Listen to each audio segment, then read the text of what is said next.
Welcome to Talking Point here with Stephen Taylor on Deen TV, and it's great to be with you. And I'm here with a man that I look up to, a man that's made me laugh over the years, Alan Committie. How are you, man? It's lovely to be here. This is a remarkable studio. This is glamorous, it's beautiful. I'm happy to be here. You can teach me a thing or two about being on TV. And I don't know about that. I don't know. You work very hard, my friend. You're on 12 medium a day, 17 different radio stations. You never stop talking. I know I don't, eh? I wonder how my voice still keeps going, eh? But how you doing, man? I'm good. You've had an interesting career, eh? I think so. I've worked quite hard over the years. Some say you're funny. I don't know. I don't know about that. I don't know about that. I think I'm at my funniest when I'm trying to be serious and people don't take me seriously. That's right. You're like the Steve Carell of South Africa. Come on, I'll take that. You know? Thank you very much. But at least you know it's boring. Apparently he's boring in real life. Is eh? he? That's what I've heard. I don't know. I think, look, sometimes comics don't want to be on all the time. So sometimes when they're, with friends and family, they might want to be a little less serious. Although I do think if you are a comic and you see the world differently, you can't switch that off. You will always see the world differently. That's right. But sometimes you might not put on that comedy energy that your crowd, that the audience will want all the time. Tell me about Alan Committie. Tell me about you growing up. Where did you grow up? How you got into the entertainment industry? I grew up, born in Cape Town. Grew up in Vanderbijl Park, which is... Have you grown up completely? No, as a comic you never grow up completely. I grew up in an area called Vanderbijl Park, which is like Durbanville but less attractive. Oh, yes. Okay. It'd be lovely when they finish it. And my dad used to work for Escort, but from a young age I remember Boswell Wilkie Circus coming to Vanderbijl Park, and I wanted to be a clown in the circus. And that was about 5 years old, and I remember saying to my folks, can I be a clown? And they... I could see you as a clown. Oh, bless you. I think I'd be quite a good clown. And they even humoured me. They said, yes, until about 5 years later when I said, I'm ready to leave. Because when you join a circus, you have to run away from home. Everyone knows that. Did you join, really? No. So I said, it's time. I need to go and pack. I need to go. And I think at that point they realised, so they said, no, you can't really run away. So that was the disappointment. So then I said, okay, well then I want to study acting. So I was one of those kids who knew by standard 4, I was going to study acting, and my dad said, that's fine, what will you do as a backup? And I decided to do a teaching degree. Oh, wow. I'd had some amazing teachers at primary school and luckily at high school as well. And so I knew from standard 5 exactly what I was going to do, and I did it. I left school, I came back, did high school in Cape Town, went to UCT and studied teaching and acting. And then while all my classmates from the acting class went into the industry, I did my teacher's diploma, and I taught for about 5 or 6 years part-time. What did you teach? English, Afrikaans and drama. Oh, wow. So at Westford, at Plumstead, at Herschel, all schools. How does one teach drama?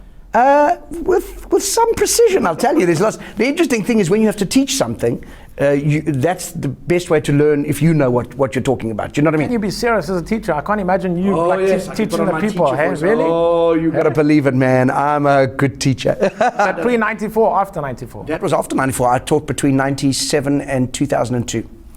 So there's no corporal punishment around there. So was it hard? Was it difficult?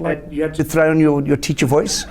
Good acting, a little bit of discipline. Sometimes you just lose your crap. Yes, I got a big students, learners. You got to call them learners now. They would tell you of those stories. So essentially, that was that story. And then, but always underneath that was the need to, or my plan to go into theatre. And initially, I started having trained as an actor at UCT. I also loved comedy. I wanted to do comedy. My first ever show was a one-man, Richard III. And slowly, out of that, I started doing more and more stand-up bits within it.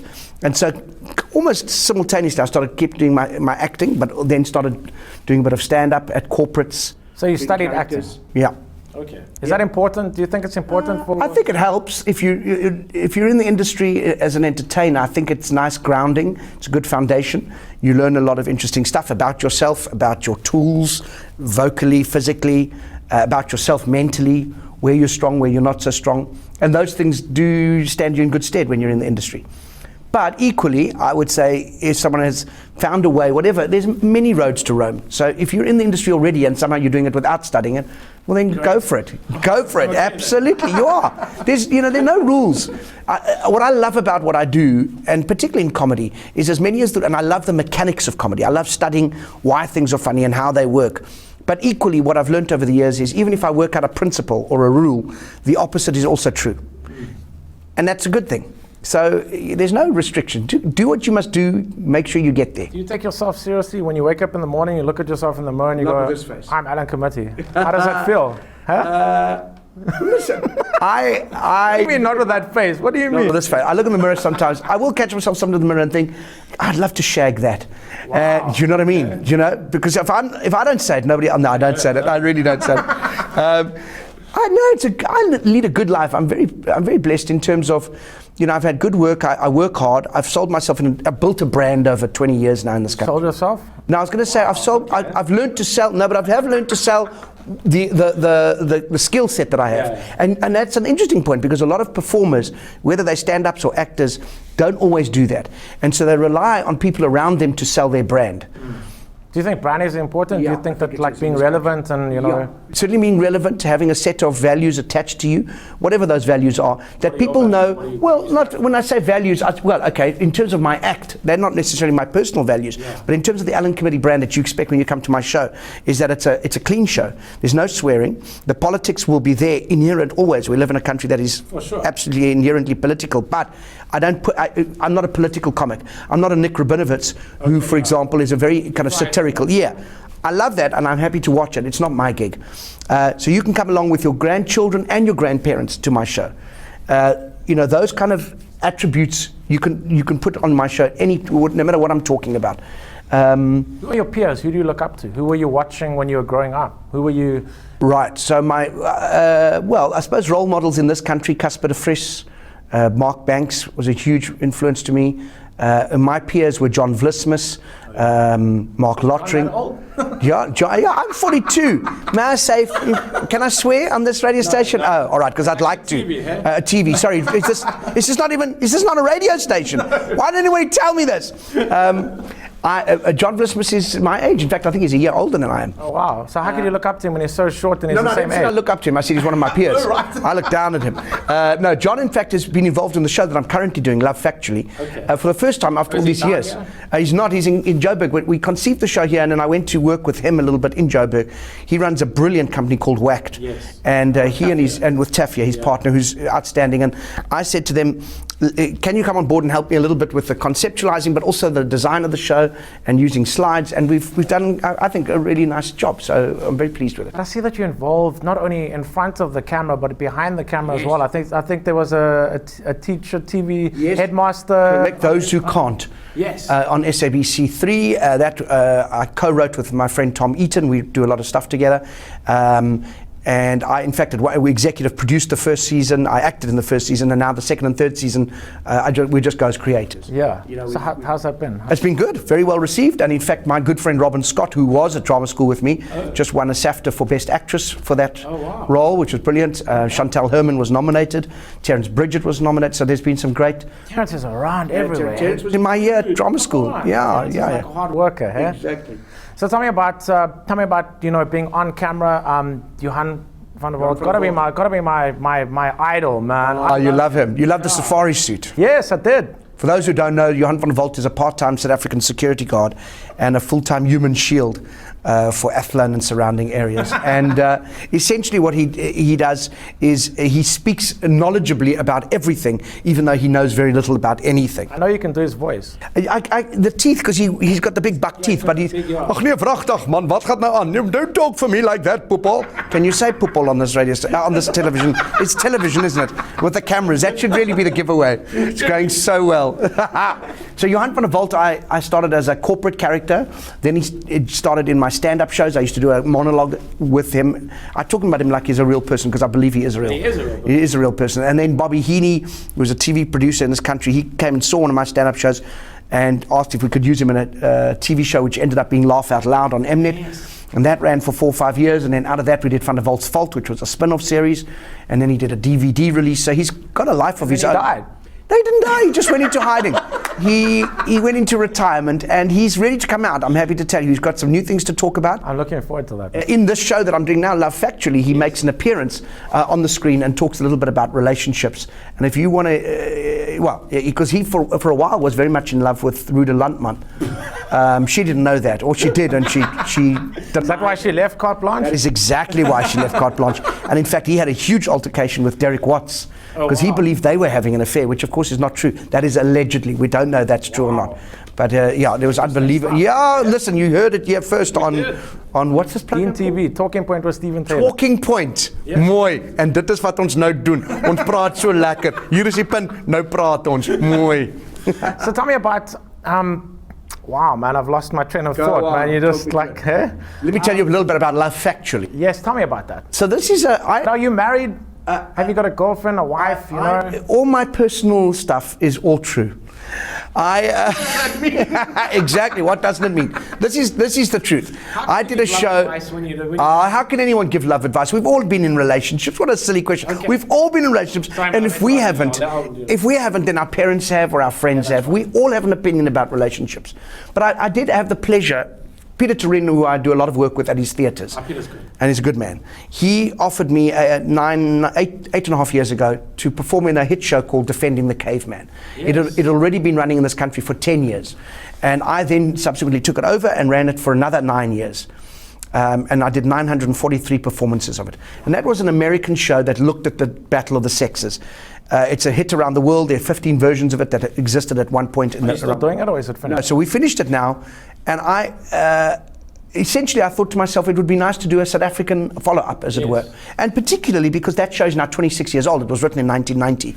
So how do we look at relationships now? That play, Caveman, suggested all men are hunters and all women are gatherers as a start. Well, I think that's essentially true, but in the modern world... Except in a leap year, right? Well, except in a leap year and on a cold Tuesday in May. So in this show, I kind of look at modern parameters, modern restrictions on relationships. For example, we live much older.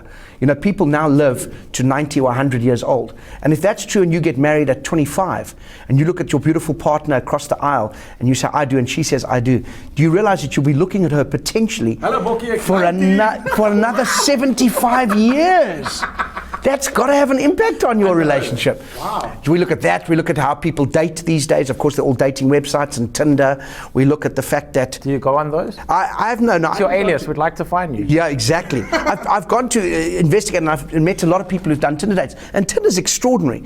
You know, whatever people's attitudes towards it, the honest truth is it's a whole and brilliant new way of bringing people together. Have you done a blind date before? No, I haven't done a blind date. We've had blind dates come to the show, which has been wonderful. Oh, wow. And always makes me laugh. Twice in this last run in Joburg, we had asked her, because I'd often ask, like, who's here? Is anyone here on dates? Or sometimes we have everything from blind dates to a couple who've been married for 61 years. Isn't that amazing? Wow, that is long. And I think one of the pleasures of a show like this is that everyone has a story, everyone has an opinion. And hopefully in the show, I'm hopefully trying to be funny and entertaining, but also there are one or two talking points, thinking points that you can make you go, oh, hadn't considered that, or wow, I've seen that happen between us or in our friends. But equally, you're sitting in an auditorium with 200 other couples, and you become aware of the fact that everyone's laughing at the same stuff. You're not isolated, you're not on your own. Yes.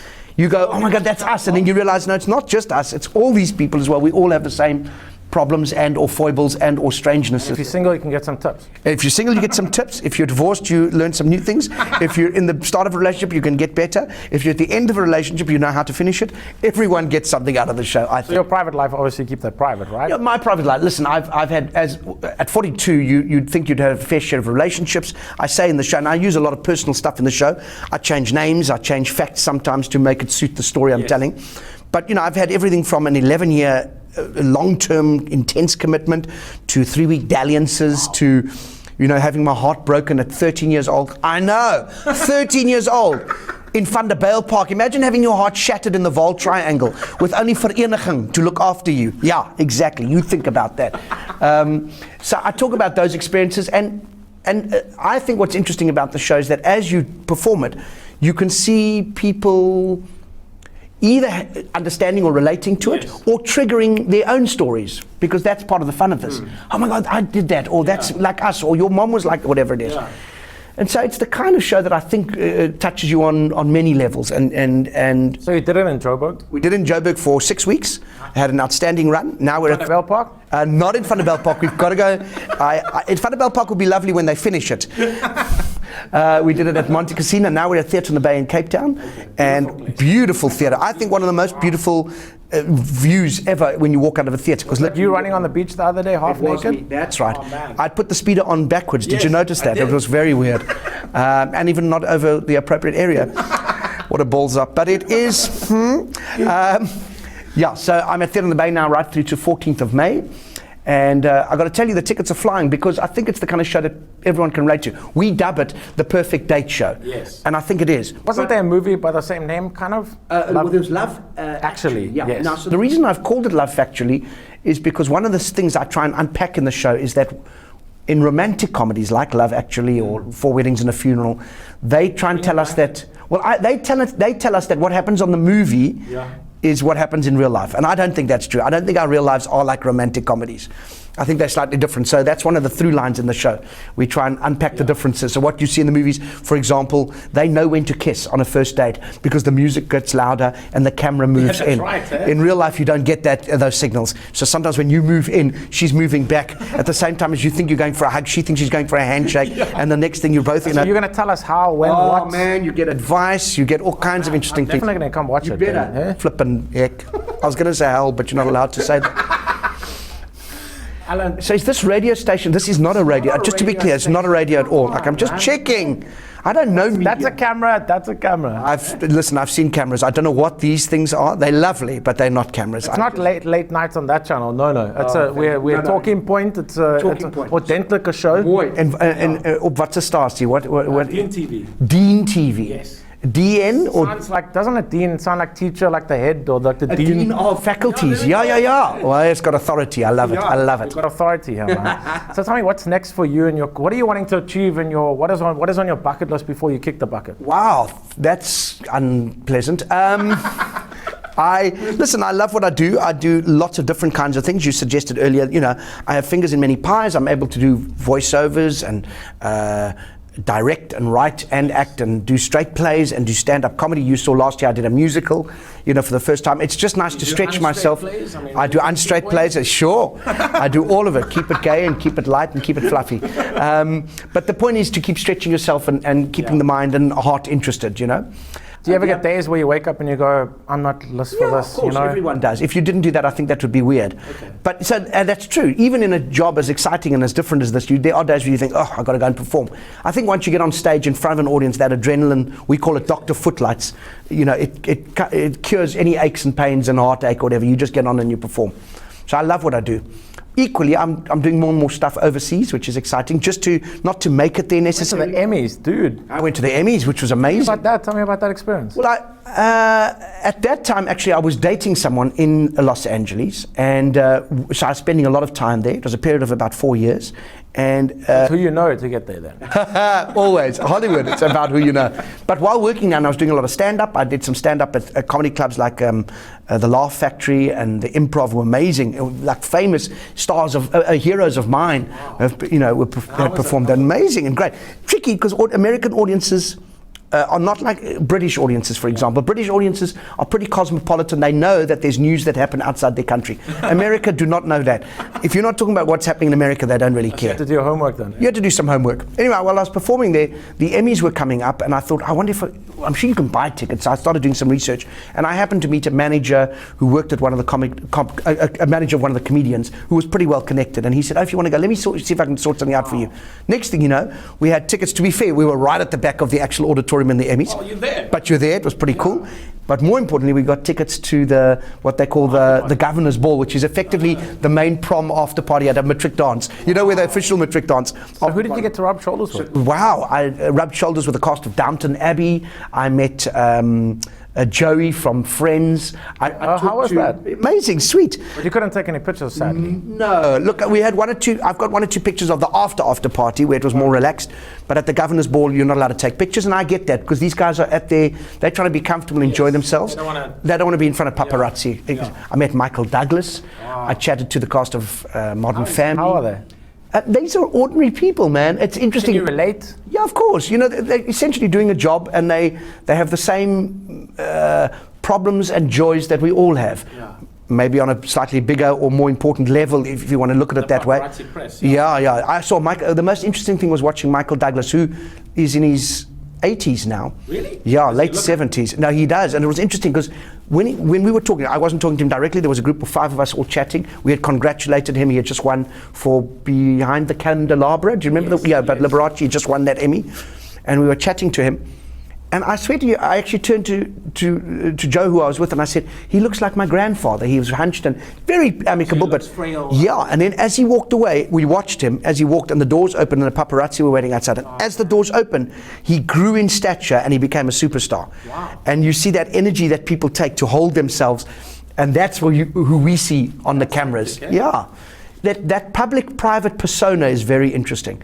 So when you talk to, for example, I had a nice long conversation with, if you watch Homeland, yes. The first season, the redhead guy, the lead, Yes. he's a British actor actually. But they filmed here in Cape Town. They filmed the 4th season in Cape Yes. Town, so he wasn't in that season. I think I don't want to give plot spoilers away, but he disappears in season 3. But anyway, I had a long chat with him about cricket. I'm a big cricket fan. I love cricket, and he's just a relaxed guy who could have been anybody, anywhere. You know, we didn't even talk about the business. He recognized my accent. He said, "Oh, you're from South Africa. He'd done some work out here." Okay. And he said, he said, "Oh, we're coming." That year, England were coming to play in South Africa in a test series, and we spoke about cricket for 25 minutes. And when he left, people were like, "Oh, you know who that was?" I said, "I know." And he said, "What did they say?" I didn't ask him about Homeland. I didn't chat about Claire Danes. I didn't.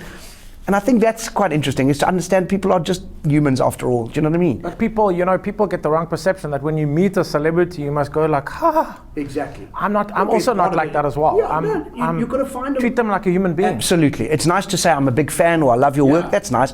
But other than that, ultimately they're people who have the same thoughts and feelings we do. For sure. Not all the thoughts. They don't have that one thought that I always have, which is good. And sometimes I've met like mega stars and I don't know who they are. Yeah. I'm like, hey, how are you? Exactly. What's your name again? Follow me on Twitter, but what's your name? They're like, that humbles them completely because it's like, wow, everyone's supposed to know who I am. Exactly. So yeah. So what's next? What's So next is doing some stuff overseas. I'm taking one of my one-man shows to England in August. Do they still allow you in? They still allow me in. That's very good. I don't know if they'll allow me out again, but so that'll run. And then I've got a new stand-up show at the end of the year at Cape Town, a theatre in the Bay. So I must start writing that next week, Tuesday. You write all your own shows? Sure. That's crazy. Yeah, it's fun. Wow.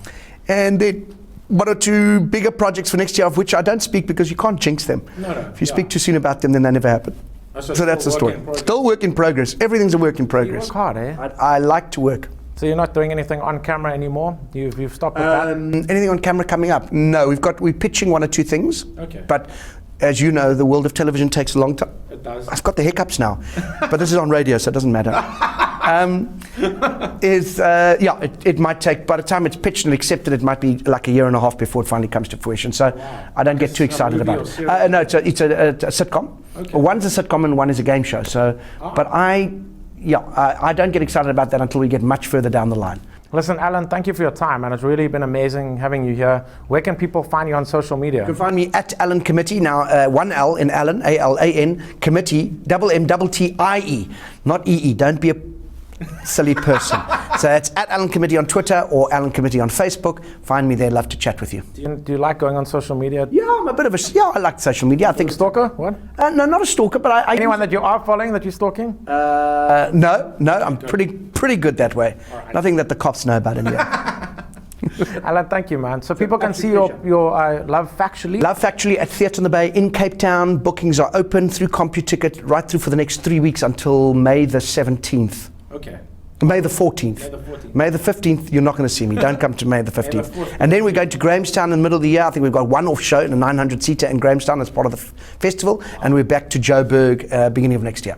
Nice, man. Nice. Listen, you work hard. I love what you do. And listen, Thanks, what advice would you give to somebody wanting to, get into doing what you do? I would say be very passionate about it, because your passion's going to have to carry you on days when it's hard work, and passion's going to carry you on the days when people tell you you're no good, and passion's going to carry you on the days. Yeah, of course. No one is immune to that. I have videos and footage of, and I collect them, of people like Eddie Izzard, who I used to love, dying on stage, getting nothing from an audience.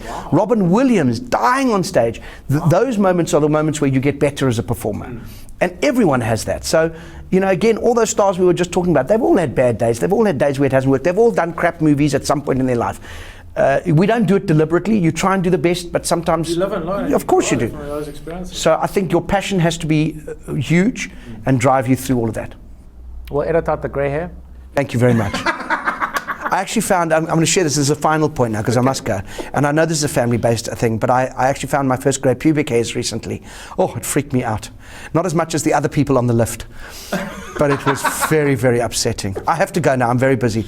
Do we just switch off the mics on the radio station? Is it not a radio? I wish I knew that. I'm so sorry. I would have combed my hair. I would have done something. I would have looked properly. Alan Committie, thank you, man. Thank you very much. Thanks for coming in. It's a pleasure. Do I get paid? No. Nothing. No, go home, man. I'm going home. You're a loser. This is a beautiful studio. Thanks. We'll send you a check.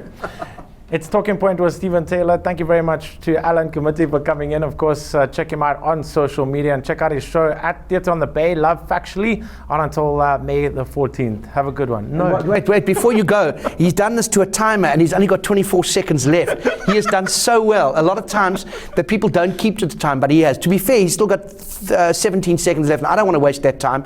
Time is money. Money is time. Time waits for no person, and a tide. Tide and time. Tide is a shopping center. I think this is over the closing credits. I don't know. But I can tell you we've got 4 seconds left. 3. We're out in 2 and 1. You're gone. Bye-bye.